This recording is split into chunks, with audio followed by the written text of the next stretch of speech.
Let's say that tomorrow you woke up and you realized that you had $300 million in your bank account. What would you do with that money and time?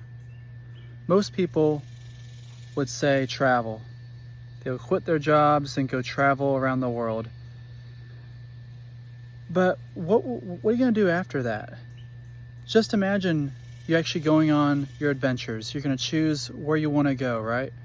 Just think of what comes to mind. What place do you want to go to? Then after that place, what's the next place? And then I want you to just kind of entertain this thought even further and just ask yourself, at what point would I outgrow traveling? At what point would I want to settle down and be somewhere that's more familiar and more stable instead of always hustling around? At some point, you're going to reach that point to where you get tired of traveling. You've seen much of the world that you've already wanted to see. And then at some point, you're going to want to have stability in your life. Maybe outgrowing the party phase.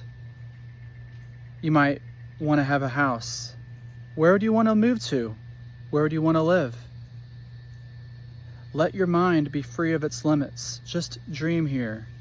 Where would you want to live? What kind of house do you want to have? What kind of furniture do you want to have in the house? Get really clear on your vision here. And then I want you to notice what kind of car you would drive, if that's important to you. And then I want you to notice that with time, eventually you will forget that you've even had that car, that you've had the house, that you've had the furniture.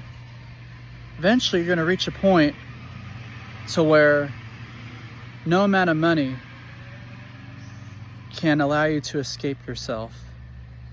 At the end of the day, you're still faced with your same internal struggles, because at some point, money buys pleasure, but it doesn't buy happiness.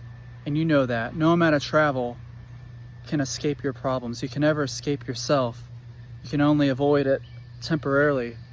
But then at the end of the day, when you've exhausted travel, exhausted fancy cars, fast women, fast cars, fast houses, big houses, then at some point you're left with yourself, being accustomed to your luxurious prison that you've created for yourself. Now the thing is how do you break out of this luxurious prison? Well, first, realizing that your day-to-day life that you imagine with $300 million, your ideal life that you would want to have, your day-to-day life, is literally no different than what you could be doing now. And when you realize that, you realize freedom, that no amount of money can buy happiness. It just can give you more opportunities for different things, but you can create opportunities in your life. And of course, you'll need some amount of money to do that, but you can create those opportunities for yourself in your day right now. Stop making excuses and start taking action. If you're not living the life that you want to live right now, then start heading towards the life that you want to live today.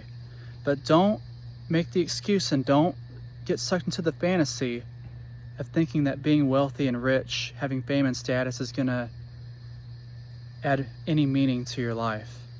Real meaning comes from the meaning that you give it, what you do with your time, because that's all that we have. No amount of, we can't take our cars, we can't take our houses, our fancy life that we created with us to the grave. The only thing that we can take to the grave with us is the memories and the meaning that we created with it. So just think about that. Meditate on that.